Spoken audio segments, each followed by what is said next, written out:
ஈழத்தை பேசுகிறவர்கள் கருணாநிதிக்கு எதிராக கொண்டாந்து நிறுத்துவார்கள். இந்தியாவை காங்கிரஸை விமர்சிப்பார்கள். இந்தியாவிற்கும் இந்த போருக்கும் என்ன சம்பந்தம் கேட்பது யார்? உங்களுக்கே தெரியும். இந்தியாவிற்கும் இந்த போருக்கும் எந்த சம்பந்தம் இல்லை என்றால் என்ன மயத்துக்கு உண்ணாவிரதம் உண்டா? என்ன மயத்துக்கு உண்ணாவிரதம் உண்டா? எதுக்காக உண்ணாவிரதம் உண்டா? எதற்காக? யாரிடத்திலே முறையிட்டு போரை நிப்பாட்ட உண்ணாவிரதம்? இந்தியாவுக்கு எதுக்கும் சம்பந்தம் இல்லையே. உண்ணாவிரத்தை முடித்து போகும்போது போர் நின்று விட்டது. யார் சொன்னது? பிரணாப் முகர்ஜி. அப்ப பிரணாப் முகர்ஜி சொன்னா போர் நிக்குது. அப்ப எப்படி சொன்னீங்க? உண்ணாவிரதம் எதற்காக இருந்தீர்கள்? சாகும் வரை உண்ணாவிரதம். யாரிடத்திலே கோரிக்கை வைத்து? கருணாநிதிக்கும் போருக்கும் சம்பந்தம் இல்ல, இந்தியாவுக்கும் போருக்கும் சம்பந்தம் இல்ல. அப்ப என்ன பொழுதுபோகலைன்னு உண்ணாவிரதம் இருந்தீங்களா? எதுக்கு உண்ணாவிரதம் இருந்தீங்க? காங்கிரஸை வேரோடும் வேரடி மண்ணோடும் ஒழிப்போம், இனி ஒட்டுமில்லை உறவுமில்லை என்று பேசியது யார்? இப்ப ஒட்டிக்கொண்டு உரசிக்கொண்டு நிற்பது யார்? யார்? ஈழத்தை பேசிங்கன்னா எல்லாவற்றையும் கருணாநிதிக்கு எதிராக கொண்டாந்து நிறுத்துவார்கள். எப்படின்னா எப்படி? மழை விட்டாலும் தூவானம் விடாது என்று சொன்னது யார்? பிரணாப் முகர்ஜி சொல்லிவிட்டார் போர் நின்று விட்டது என்றால் அப்ப பிரணாப் முகர்ஜி சொன்னால் போர் நிக்குது. பிரணாப் முகர்ஜிக்கும் போருக்கு என்ன சம்பந்தம்? இந்தியாவுக்கும் போருக்குமே சம்பந்தம் இல்லைன்னா பிரணாப் முகர்ஜி பேச்ச ஏன் கேட்கணும்? இல்ல என்ன கொண்டு இருந்தது பாரு. போர் நின்றுச்சின்னு உண்ணாவிரத்தை முடிஞ்சு வந்த பதுங்கு குளிக்கல பங்கருக்குள்ள இருந்த 200-300 பேர் வெளியேறிட்டான். ஏன் நடந்தது? என் தமிழ் மீது, என் தாய் மீது, என் தலைவன் மீது சத்தியமா நடந்தது. போர் நின்றுச்சுங்கிறாரு. பங்கருக்குள்ள இருந்தவன் பதுங்குழியில இருந்து வெளியில வந்துட்டான். 200 பேர் 300 பேர் மொத்தமா கொண்ட போட்டு கொண்டு விட்டான். இதான் நடந்துச்சு. பச்சை படுகொலை பண்ண படுபாதகர்கள் இவர்கள். அவருக்கு எதிராக திருப்பி விடுவார்கள். இதைவிட கொடுமை. ஈழத்தை பேசிங்க என்ன போது? ஈழத்தமிழர்களுக்கு ஓட்டா இருக்குது. அப்ப இதுக்கு முன்னாடி பேசினீர்கள், அப்போது ஈழத்தமிழர்களுக்கு ஓட்டா இருந்தது. ஏன் பேசுனீங்க? ஏன்? அங்க என் தலைவன் இருந்தான். அந்த விடுதலை போராட்டம் எழுச்சியா இருந்தது. அப்போது அதை பேச வேண்டிய தேவை இந்த நிலத்தில் உங்களுக்கு இருந்தது. இப்போ ஈழத்தமிழனுக்கு ஓட்டா இருக்குது. எங்களுக்கு வேண்டியது ஈழத்தமிழன் ஓட்டல்ல, அவனுக்கு ஓட்டு இல்ல, அது எங்கள் உரிமை. அந்த தாயக விடுதலை என்பது ஈழத்தில் வாழ்ந்த தமிழனுக்கான விடுதலை அல்ல, உலகெங்கும் பரவி வாழக்கூடிய 13 கோடி தமிழ் தேசிய மக்களின் தேச விடுதலை.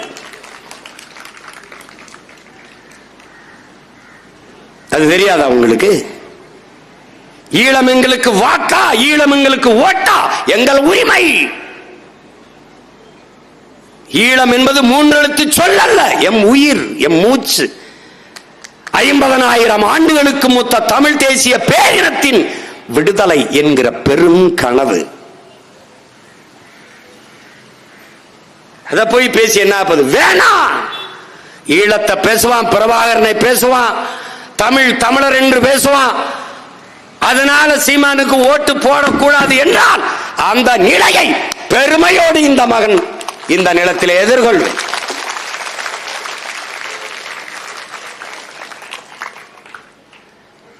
எதுக்கு தான் அரசியலுக்கு வந்து வெற்றி அடைய போறேன்? இப்ப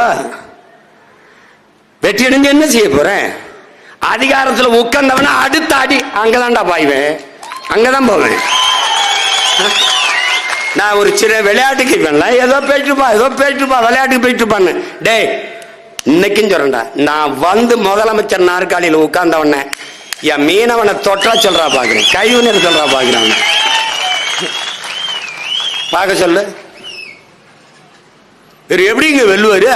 8.22 வச்சு எப்படி வருவாருன்னு 3 விழுக்காடு வச்ச அனுரா அந்த திசநாயக்கர் இருக்கான்ல, அவரு 3 விழுக்காடு ஓட்டு வச்சிருந்தவர் அதிபராகும் போது 8.22 வச்சு 22, 8.22 வச்சிருக்கேன். நான் முதலமைச்சர் ஆக முடியாதா? இந்தியாவை யாரும் ஆள்றதுலயே 36,50,000 பேர் தேடிட்டான். இந்தியாவுக்கு நானா பிரதமர், அது மோடி ராகுலுக்கும் சண்டை. 8வது பெட்டியில வச்ச என் சின்னத்தை தேடி இருக்கான். இப்ப நீ எப்படி குட்டி கருணை அடிச்சாலும் முதல் பெட்டியில தான் நீனே வைக்கணும்.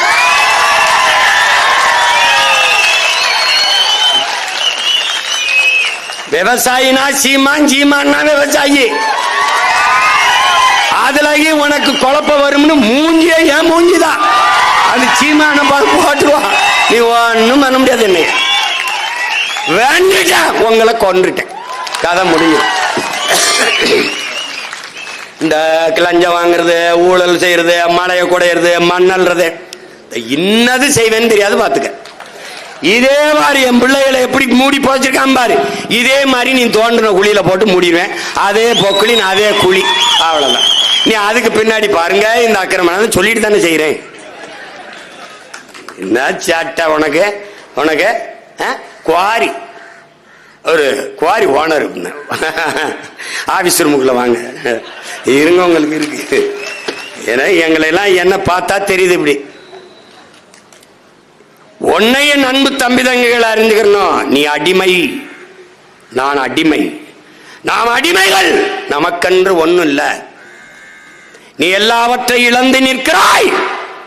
ஆனால் இழந்ததை கேட்டு போராடி பெறுவதற்கு ஒரு நின்னு போராட உனக்கு நிலமில்லை.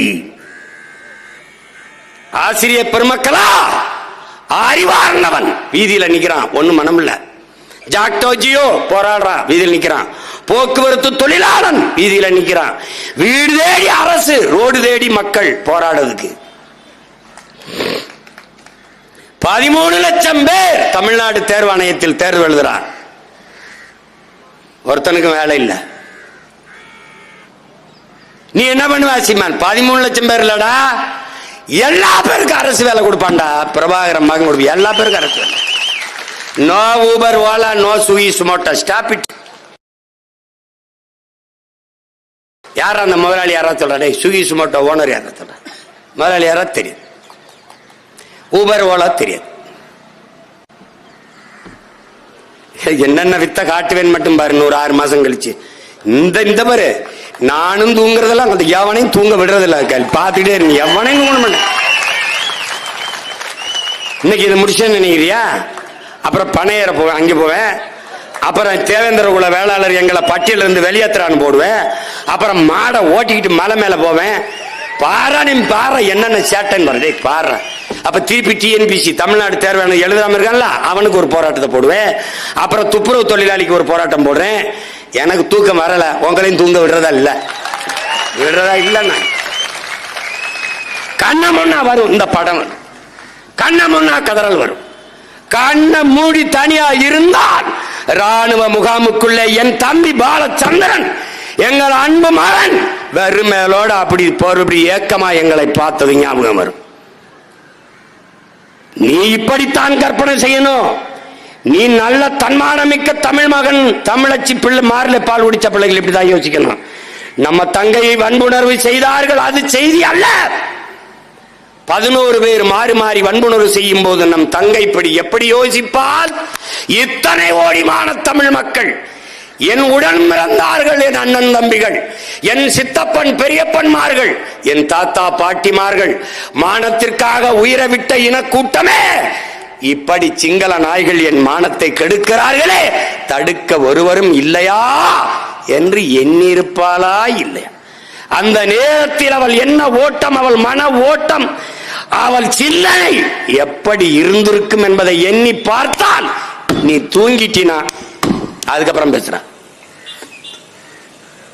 தம்பி பாலச்சந்திரன் அந்த ரொட்டியை வாயில வச்சு தூரத்தில் ஏக்கத்தோடு பார்க்கிறானே, எத்தனை கோடி சொந்தம் அவனுக்கு. பிரபாகரன் என்ற பெருந்தலைவன் தனக்கு வீடு கட்ட போராடினானா, தான் பிறந்த இனத்திற்கு நாடு கட்ட போராடினானா என்பதை அறிவார்ந்த தமிழ் சமூக தம்பி தங்கைகள் சிந்தியுங்கள். அவன் நினைத்திருந்தால் எந்த நாட்டோடும் சமரசம் செஞ்ச அதிபனாகி சொகுசாக வாழ்ந்திருக்கலாம். இப்ப நாம நினைச்சிருந்தால் வாழ முடியுமா? முடியாதா? 2 விழுக்காடு, அரை விழுக்காடு, காவலுக்காடு வச்சிருக்கவனுக்கு அத்தனை சீட்டு இத்தனை கோடிங்கும் போது 8.22 விழுக்காடு வச்சிருக்கவனுக்கு என்ன எம்பிட்டு பேசியிருப்பான்? எம்பிட்டு பேசியிருப்பான் சொல்லு பாப்போம். நமக்கு துரோகி யாரு எதிரி யாருன்னு தெரியும். ஆனால் எதிரியும் துரோகியும் விட ஆபத்தானவர்கள். அந்த துரோகியும் எதிரியும் தற்காத்து நிற்கிறான் பாரா, நம் இனம் சார்ந்தவன், அவன் தாண்டா பேராபத்தானவன். குறுக்க குறுக்க ஓடுறான்டா, வெட்ட ஓங்கும் போது குறுக்க வந்துடுறான்டா. ஆத்தாடி சின்னத்தா மகன்ல, ஆத்தாடி பெரியம்மா மகன்ல, ஆத்தாடி சித்தப்பாவில, இதுலே தாண்டா நம்ம இது. இனிமே அந்த பாவம் பார்க்க கூடாதரா, ஏறி அடிச்சிட வேண்டியதான். கொண்ட கொள்கைக்கு லட்சியத்துக்கு எதிராக பெத்த தாய் தந்தரே வந்தாலும் நமக்கு எதிரிதான். இங்கே போர், லட்சிய கூட்டத்திற்கும் ரசிகர் கூட்டத்திற்கும் இடையே போர், சண்டை.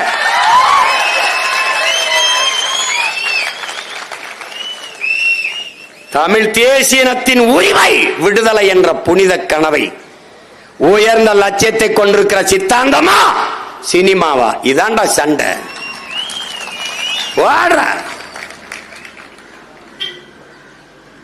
சாதாரண அரசியலோட நம்ம எடுத்து வைக்கிற அரசியலை இந்த நாட்டில் எவனாவது எதிர்கொண்டு அப்புறங்கள்